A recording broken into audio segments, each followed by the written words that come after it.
Hello everyone. आज बेटा हम चैप्टर रीड आउट करने जा रहे हैं अल्बर्ट आइंस्टाइन, जिसे वर्ल्ड सिटीजन भी कहा जाता है।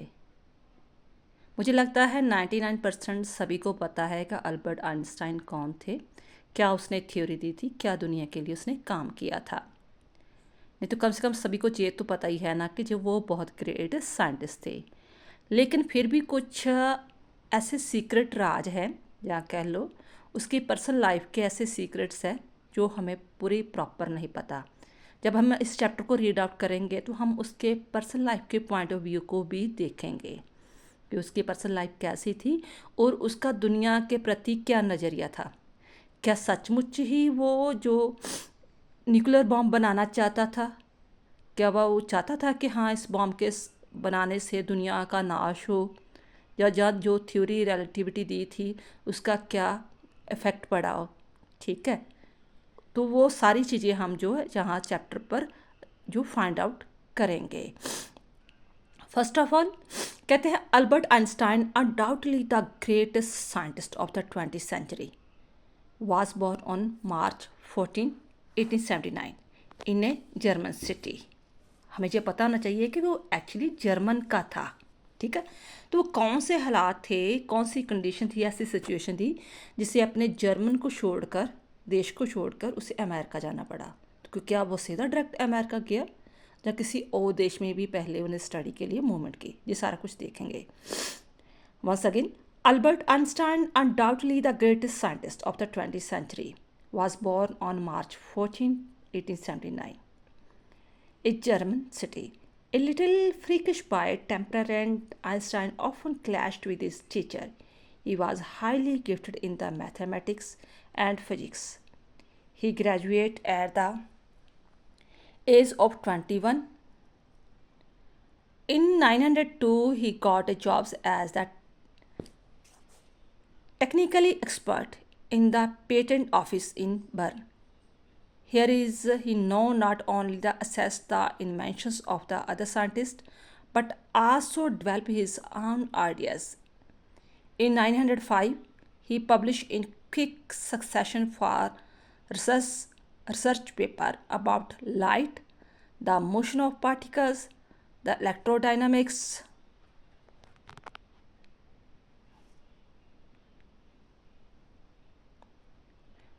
bodies and energy. He became immensely popular. He was considered a genius. Einstein won the Nobel Prize for Physics in 1921. His work was highly praised by the press. ये introduction थी। अब थोड़ा सा इसे और ब्रीफली समझने के लिए हम इसको थोड़ा सा इजी वे से और समझेंगे, फिर हम सारी समरी को रीड आउट करेंगे। फर्स्ट ऑफ ऑल इस समरी में जो भी शहरों के नाम आ रहे हैं, पर्सनस के नेम आ रहे हैं, जो मेन इंसिडेंट है उसे हम पहले देखेंगे। फॉर दिस रीज़न जो हमें जब हम समरी रीड आउट करें तो हमें किसी बात की कोई कन्फ्यूज़न ना हो कि उसने स्टडी कहाँ की थी, शादी कहाँ की थी, कौन सी यूनिवर्सिटी में पढ़ा था, या क्या कौन से पर्सन उसके साथ टच में आए थे। तो फर्स्ट ऑफ ऑल जो जर्मन सिटी उल्म है, ULM, वहाँ उसका जन्म हुआ 14 मार्च 1879 या 1879 को। तो 14 मार्च को आज भी जीनियस डे के तौर पर पूरे वर्ल्ड में मनाया जाता है। तो मुनिच में उसने अपनी स्कूलिंग जो स्टार्ट की थी, तो पहले उसे जो स्कूल स्टार्ट किया था वहाँ उसे बोरिंग बॉय बोला जाता था, क्योंकि वो अभी कहते हैं कि नियर अबाउट 3 साल तक उसने बोलना शुरू नहीं किया था। तो इसलिए सभी जो जो उसका बच्चे फ्रेंड सर्कल है उसे बोरिंग बॉय बोलते थे, जहाँ ऐसे भी ये बहुत बोर है। देन आफ्टर जब बड़ा हुआ तो वो ज्यूरिच में यूनिवर्सिटी स्टडी वगैरह करने गया, जिसे स्विट्ज़रलैंड में था। तब उन समय में जो स्विट्ज़रलैंड जो था अभी भी जो कह लो कि रिसर्च के लिए, फिजिक्स के लिए, ठीक है, टेक्नोलॉजी के लिए बहुत ज़्यादा फेमस था। पर्सन उसकी लाइफ में कौन कौन आए, मालविया मार्च आई जब वो स्टडी कर रहा था, ठीक है, ज्यूरिच में। तभी वहाँ उसकी मुलाकात हुई स्विस लड़की के साथ। तो वो भी काफ़ी इंटेलिजेंट थी, चाहे एज से बड़ी थी। उसके साथ उसका कनेक्शन क्रिएट हो गया और देन आफ्टर मैरिज से पहले ही उसकी एक बेबी गर्ल भी हुई थी। देन आफ्टर उसने उसके साथ मैरिज कर ली, चाहे उसकी मम्मा उसके फेवर में नहीं थी। वो उसके बाद कुछ समय बाद जब दो उसके बच्चे हो गए, फिर वो वापस अपने जर्मन में आ गया। वहाँ वो एल्सा जो उसकी कज़न थी उसके कांटेक्ट में आया। देन आफ्टर उसकी अट्रैक्शन जब उसकी तरफ बढ़नी शुरू हो गई एल्सा की तरफ, तो मेलविया उसे छोड़कर देन आफ्टर देश अपने वापस स्विट्ज़रलैंड चले गए, अपने बच्चों को साथ लेकर भी। तो जो आइंस्टाइन है अपनी लाइफ जो नेक्स्ट पर्सनल लाइफ है उसने एल्सा के साथ ही व्यतीत की। एल्सा के पहले भी दो बच्चे थे, बेटियां थी, तो उसी को उसने अडॉप्ट कर लिया। तो एक तीसरा इंसान का नाम आ रहा है फ्रैंकलिन डी रूजवेल्ट, जो अमेरिका का उस टाइम राष्ट्रपति था, जिससे उसने चिट्ठी लिखी थी कि देखो परमाणु बम जो है नहीं बनाना चाहिए, न्यूक्लियर बम नहीं बनाना चाहिए, इसके द्वारा दुनिया पूरी तबाह हो सकती है। एक उसने थ्योरी ऑफ रिलेटिविटी दी थी, ठीक है, जो बहुत ही फेमस हुई और प्रूफ भी हुई, ठीक है, कि सचमुच में ये थ्योरी आज भी बहुत काम कर रही है। इसने दुनिया में एक कह लो रेवोल्यूशन लेकर आ रही। तो थ्योरी क्या थी? E is equal to M C square. E को सिंबल था, ई सा सिंबल का है एनर्जी, जो आप 9th-10th में भी ये थ्योरी वगैरह पढ़ते हो साइंस में। एम करता था सिंबल्स मास, सी स्क्वायर का मतलब था स्पीड ऑफ लाइट। इसी थ्योरी को जब प्रूव किया गया तो इसी के आधार पर आई थिंक ये थ्योरी 1905 के दौरान इसने रिसर्च की थी। इसे नोबेल प्राइज़ मिला था 1921। तभी 1920 के दौरान जो था अल्फ्रेड नोबेल था ना, उसने अपनी सारी की सारी पूंजी जो थी वो डोनेट कर दी थी सरकार को कि जो भी किसी फील्ड में बहुत अच्छा काम करता है उसे ये एक प्रेज़ के लिए है ना, उसे ये प्राइज़ दिया जाए। तो अल्फ्रेड नोबेल के जहाँ 1920 में स्टार्ट हुआ था और 21 ये स्टार्ट हुआ था, ठीक है, और 21 में इसका जो नाम हिट लिस्ट में आ गया था कि इसे जो प्राइज़ मिलना चाहिए। तो फिजिक्स में इसे फर्स्ट पर्सन था जिसे इसे प्राइज़ मिला था। अब हम समरी रीड आउट करते हैं। ये चीज़ें समझने के बाद जो शहर के नेम है, पर्सनस के नेम है, थ्योरी है, समझ के बाद आपको समरी बहुत ही इजी लगने वाली है। आइंस्टाइन का बर्थ कब हुआ था? 14 मार्च 1879 को। कहाँ हुआ था? German city named Ulm. There was no sign of his being a genius.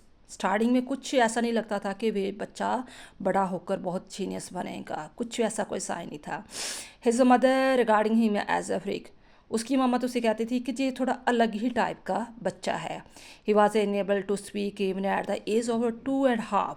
When he started speaking, he spoke everything twice. He did not enjoy the company of his friend. His friends called him brother boring. At school, he did not do well. A headmaster declared that he would never be a success at anything. तो माँ भी उसे कहती थी कि ये as a freak type का है, तो क्योंकि उसने 2.5 ईयर तक तो उसने बोलना नहीं शुरू किया था, लेकिन जब भी बोलता था दो बार रिपीट करता था, इसलिए बच्चे उसे चिढ़ाते हुए उसे ब्रदर बोरिंग कहते थे। एवन के भी हेडमास्टर भी वो कहता था कि ये कभी कामयाब नहीं होगा। तो जी हाँ, इस स्टोरी से भी हमें ये चीज़ें मिलती है कि अगर हमें कोई जजमेंट कर भी देता है कि तुम सक्सेस नहीं हो सकते, लेकिन आपके अंदर एक सफलता पाने की ज्वाला है, आग है, तो उसे कोई बुझा नहीं सकता। ठीक है, टाइम लगेगा, समय लगेगा, लेकिन आपके पैशन को कोई दबा नहीं सकता। फर्स्ट ऑफ ऑल आपको ही कोशिश करनी पड़ेगी। कोई क्या कहता है नहीं कहता उससे कोई मैटर वगैरह नहीं है। कोई आपकी पर्सनैलिटी को आपके कामों से जजमेंट नहीं कर सकता। आपको खुद पता होना चाहिए कि आप क्या कर सकते हो। ये आप आइंस्टाइन की स्टोरी से बहुत कुछ सीख सकते हो। Second, clash with teacher. जब वो उसका माइंड शार्प होना शुरू हो गया था। 2.5 साल तक तो वो कुछ बोला नहीं, कुछ भी है, क्योंकि अब पहले वो ऑब्जर्व कर रहा था हर एक चीज़ को, अपनी ही अलग दुनिया से सोचता था, इमेजिनेशन पावर बहुत थी उसकी। तो अब वो उसके साथ टीचरों के साथ उसका क्लैश होना शुरू हो जाता था। Einstein was sent to a school in Munich where his family had move. He scored good marks in every subject. However, he had no regard for old kind of teaching and regimentation, so he clashed with his teacher. He was brilliant in math. Discussed with his school, he left it for a good. ये school छोड़ के German वाला उनको बाद में मुनिच में हुआ, ठीक है, जहाँ एडमिशन ली वहाँ ये मैथ के सब्जेक्ट में बहुत अच्छा था, लेकिन उसे आइंस्टाइन को जो पढ़ाने का मेथड वो अच्छा नहीं लगता था। उसे ये था कि स्ट्रिक्ट डिसिप्लिन के साथ कोई भी चीज़ें स्टडी नहीं की जा सकती। जिसके पास जितनी एबिलिटी है, जैसी एबिलिटी है, उसे वैसे ही शार्प करना चाहिए। वो बाद में अपनी लाइफ पे उसने बुक्स में लिखा है कि अगर आप एक फ़िश को कहें कि पेड़ पर चढ़ जा, तो वो पेड़ पर नहीं चढ़ सकती। ठीक है, तो अगर कहे कि तेरे पर एबिलिटी नहीं है तो कुछ कामयाब नहीं हो सकती, तो वो चारी कम जो उसकी एनर्जी है, जो एबिलिटी है, इसी चीज़ को सोच सोच कर वो भी ख़त्म हो जाएगी। इसलिए जो स्टडी है वो ज़्यादा डिसिप्लिन में नहीं होनी चाहिए। बच्चों की साइकोलॉजी को चेक करके स्टडी जो करवानी चाहिए, ये उसने पॉइंट आउट किया था बचपन में ही कि हाँ भाई ऐसी स्ट्रिक्ट स्टडी वगैरह नहीं, क्योंकि उसकी सोच किताबों की जैसे क्रैमिंग करना, रट्टा लगाना, इससे बहुत ज़्यादा आगे था। तो जो चीज़ मुझे समझ नहीं आ रही, अंडरस्टैंडिंग नहीं, उसको मैं रट्टा क्यों लगाऊं, क्रैमिंग क्यों करूं। ठीक है, नेक्स्ट है, इसलिए वो क्लैश वगैरह होता था, तो ये भी चीज़ उन्होंने स्कूल छोड़ दिया। Education in university. He was able to continue his study at the university in Zurich. He had speaking special interest in the math and physics. He fell in love with a fellow student, Malia Mark, who was Serb. At the age of 21, he got his first university degree. In secret, he was developing his own theory. फिर वो जो next study थी अपनी, वो Zurich में, जन कि Switzerland की ज्यूरिच जो यूनिवर्सिटी बहुत फेमस थी, वहाँ स्टडी करने चला गया। मैथ और फिजिक्स में इसका बहुत ज़्यादा इंटरेस्ट था। तो एक सीनियर लड़की थी मेलिवा मारिक, वो भी काफ़ी इंटेलिजेंट थी, उसे क्लेवर गर्ल्स भी वगैरह बोलता है। ठीक है, तो उसके साथ मिलकर उसने काफ़ी रिसर्च की, काफ़ी रिसर्च करके उसने पेज वगैरह लिखे कि क्या क्या चीज़ें हो सकती है, तो अपनी थ्योरी को डेवलप किया वहाँ पर। देन आफ्टर उसने 3-4 जो पेपर जो छपवाए थे 1 बाय 1 करके, तो लोगों को एकदम चकाचौंध कर दिया था कि ये चीज़ें भी पॉसिबल हो सकती है। ठीक है, कि ये नहीं कि अगर आप ये वहाँ जहाँ से ये भी चीज़ सीखने को मिलती है कि जब आप काम कर रहे होते हो ना, मेहनत कर रहे होते किसी चीज़ को, तो पहले उस एक चीज़ का शोर नहीं मचाना चाहिए जब तक आप उस चीज़ में उससे शिखर पर नहीं चढ़ा देते। अपना काम चुपचाप करो, देन आफ्टर आप दुनिया के सामने लेकर आओ, फिर कोई प्रॉब्लम क्रिएट नहीं होगी। जो पहले कर दोगे तो बहुत ज़्यादा लोग आपको डिस्करेज करेंगे। Next, theory of the relativity. In 905, the Einstein published a paper entitled Special Theory of Relativity. According to his theory, time and distance are not absolute. देखो जो थ्योरी ऑफ रिलेटिविटी है ना, जो आप जहाँ पढ़ते हो 9th में भी, = mc², ठीक है, तो वहाँ पर वो उसने ये साबित कर दिया कि जो टाइम एंड डिस्टेंस है वो एब्सोल्यूट नहीं होते। एग्जाम्पल उसने एक क्लॉक की दी थी। ठीक है, कि 2 perfectly accurate clock will not show the same time even if they come together after the same journey. From this came the famous formula, the relationship between the mass and energy. यही theory बाद में मास और energy पर लगाई गई, तो ये formula उसने निकाला। कहता तो ये थ्योरी बाद में कामयाब भी हुई। ठीक है, जैसे इसी थ्योरी को लेकर बाद में काफ़ी कुछ जो इन्वेंशन वगैरह हुई। एग्जांपल मान लो कि जैसे अर्थ है, अर्थ में जो चीज़ है वो फास्ट चलती है, स्पेस में स्लो चलती है। मान लो कि एक चीज़ मैंने यहाँ पर एग्जांपल लिखी हुई है, कोई आपका दोस्त है, ठीक है, 15 ईयर का है, तो 5 साल के लिए वो स्पेस में रहा है, 5 साल के लिए वो स्पेस में रहा है, उसके लिए वो 5 साल थे जो स्पेस में रहा है। जब वापस आता है तो वो क्या कितना 20 ईयर का लगेगा। ठीक है, तो हमारे यहाँ पर जो साल कितने बीत गए, 65 हो गए। अब मल्टीप्लाई कर लेना इसे। ठीक है, उसके जो दोस्त है वो 65 के लगेंगे, और जो दूसरा दोस्त वापस आया वो 20 ईयर का लगेगा। ये टाइम डिलेशन है। ठीक है, तो ये चीज़ें उसने सिद्ध की थी कि जो टाइम है,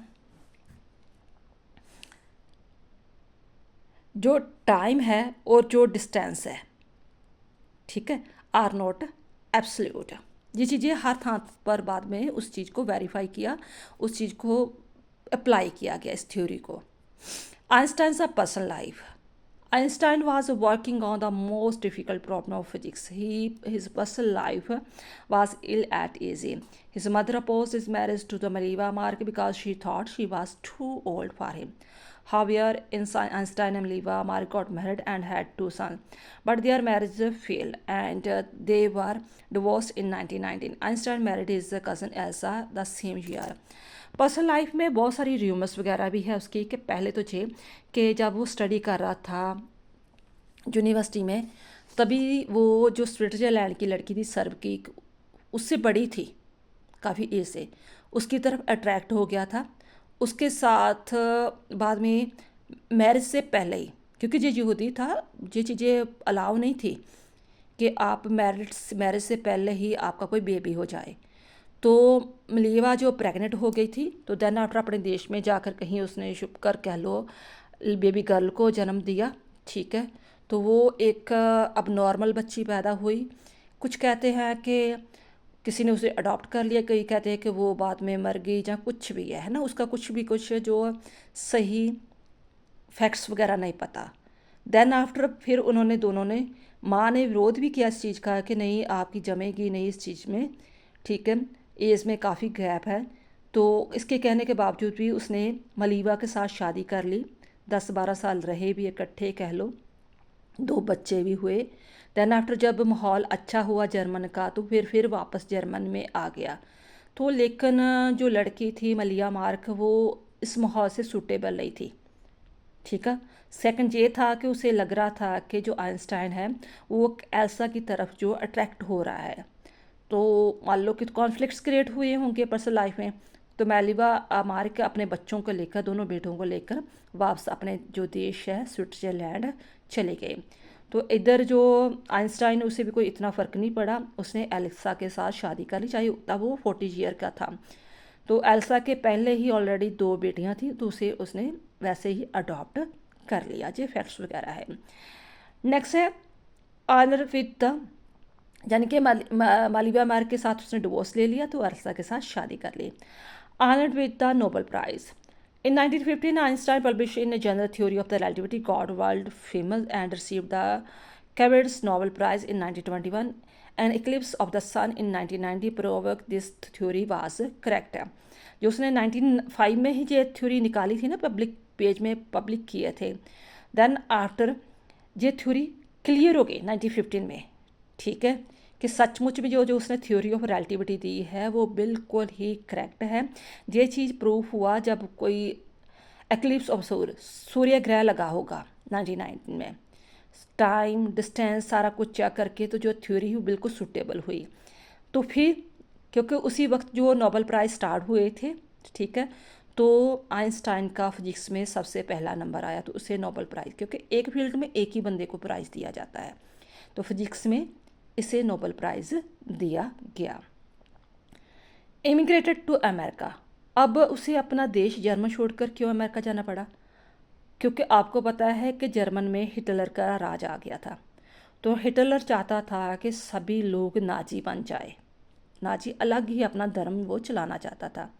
तो आपको पता है आइंस्टाइन किस धर्म से बिलोंग करता था ज्यूस यहूदी जिसे कहते थे क्रिश्चियन वगैरह ठीक है तो यहूदियों को पकड़ पकड़ कर वो मार देता था ठीक है जिंदा जला दिया मार दिया या कुछ भी कर दिया तो दूसरा उसे ये भी था कि ये जर्मन के लोग मुझे प्रेशराइज ना करे कि तू मल्पी जो न्यूक्लियर बम बना रहा है न्यूक्लियर बनाया है तुमने जो भी एटम वगैरह उससे तू मुझे न्यूक्लियर बम बना कर दे अगर बनाकर मैंने इनको दे दिया तो जो हिटलर सारी तरफ तबाही मचा देगा इसलिए उसने रूजवेल्ट को जो है लेटर लिखा था कि मुझे अपने देश पर बुलाया जाए when the Nazi came to the power in Germany Einstein immigrated to America जब जो हिटलर था वो जर्मन में अपनी पावर लेकर आया तो उसने आइंस्टाइन ने अमेरिका की तरफ मूव कर लिया out of fear of the Nazi making a atom bomb using the Einstein theory उसे डर था कि मेरी थ्योरी को यूज़ करके जब मुझे प्रेशराइज कर किया जाएगा तो वो एटम बम ना बना ले जहाँ उसे ये हमें चीज़ मिलती है कि देखो चाहे जितना मर्जी साइंटिस्ट है उसने थ्योरी निकाली थी लोगों के भलाई के लिए लेकिन उसके मन में एक डर था कि मेरी थ्योरी का जो मैंने सर्च की है उसका कोई गलत हाथों में चीज़ ना चले जाए, उसका दुनिया के लिए गलत प्रयोग ना हो। एक यानी कि एक साइंटिस्ट होने के नाते अच्छा ब्यूटीफुल माइंड भी था, दुनिया की भलाई के लिए ही सोचता था, दुनिया के नाशवान के लिए नहीं। ठीक है, इसके कारण उसे अपना देश भी छोड़ना पड़ा था कि नहीं, मैं दुनिया को तबाह नहीं कर सकता, मैं दुनिया की भलाई के लिए सोचता हूँ। ठीक है। America made the atom bomb, Einstein was quit upset. जब वो अमेरिका चला गया तो उसे पता चला कि अमेरिका ने मेरी थ्योरी को लेकर एटम बम बना लिया है। उसे बहुत ज़्यादा निराशा हुई कि ये क्या हुआ, बहुत गलत हुआ ये चीज़ बात। On August 2 1939 he wrote to President Franklin D. Roosevelt that since atom bomb could destroy the whole part of the world, he wanting was ignored. America developed the bomb secretly and dropped one Hiroshima and one Nagasaki in Japan during the World War II. उसने Franklin D Roosevelt जो उस time का राष्ट्रपति था, उसे request भी की थी कि देखो ये एटम बम मत बनाना, अगर बनाया भी है तो कहीं फेंकना मत, इससे बहुत ज़्यादा नुकसान होगा। क्योंकि वो साइंटिस्ट है, उसे पता था इस चीज़ का असर कितना ज़्यादा होगा। तो आप अगर सर्च करोगे हिरोशिमा और नागासाकी में जब बॉम्ब गिराया था, तो जब गिराया था तभी तो लोग मरे मरे, लेकिन उसकी जो रेडियो एक्टिव है जो किरणें हैं, उनके कारण भी जहाँ जहाँ तक भी पहुँची, वो भी बहुत ज़्यादा काफ़ी दिनों के बाद असर करती रही। और देन आफ्टर ये भी कहा जाता है कि आज भी उस जनरेशन के बच्चों को पर कोई ना कोई साइड इफ़ेक्ट दिखाई देता है, या उसकी हियरिंग पावर अच्छी नहीं है, या आई साइट की, या कुछ ऑर्गन्स वगैरह, अब भी उसके रेडिएशन उसके बॉडी में, उसके न्यू जनरेशन में भी ये चीज़ें चल रही है। तो कितना तबाहकारी होगा। ठीक है, तो उसी चीज़ का बहुत दुख हुआ। तो उसने उस अमेरिका के राष्ट्रपति को चीज़ कही भी थी। ठीक है, जब उसने हिरोशिमा नागासाकी पर बम गिराया था। Work for piece. The destruction caused by atom bomb highly upset Einstein. He wrote a letter to the President of the United States in which he gave the idea of the world government. He continued to the work for peace in the world till his death in 1959 at the age 76. He was hailed as a world citizen and a scientific genius. तो मल्पी जब वो तबाही हुई तो उसे उसका मन बहुत उदास हुआ, लेकिन उसने यूनाइटेड स्टेट्स को कहा कि मैं जब तक जिंदा रहूँगा, ठीक है, मैं दुनिया की पीस के लिए ही काम करता रहूँगा, कोई ऐसा अब काम नहीं करूँगा जो दुनिया का तबाह हो। तो 76 ईयर तक वो जिंदा रहे। 1955 कह लो उसके वहाँ पर डेथ हुई। आज भी उसे जो वर्ल्ड सिटीजन का खिताब दिया जाता है, तो सबसे जो जीनियस माना जाता है, उसके जन्मदिन पर आज भी जो है 4 मार्च को जीनियस डे मनाया जाता है। कहने का भाव कि उसने सारी उम्र दुनिया की भलाई के लिए लगाई। तो इतना बड़ा साइंटिस्ट होने के बावजूद भी उसका मन बहुत ही सुंदर था, दुनिया की भलाई के लिए हमेशा ही सोचता था। थैंक्स बेटा।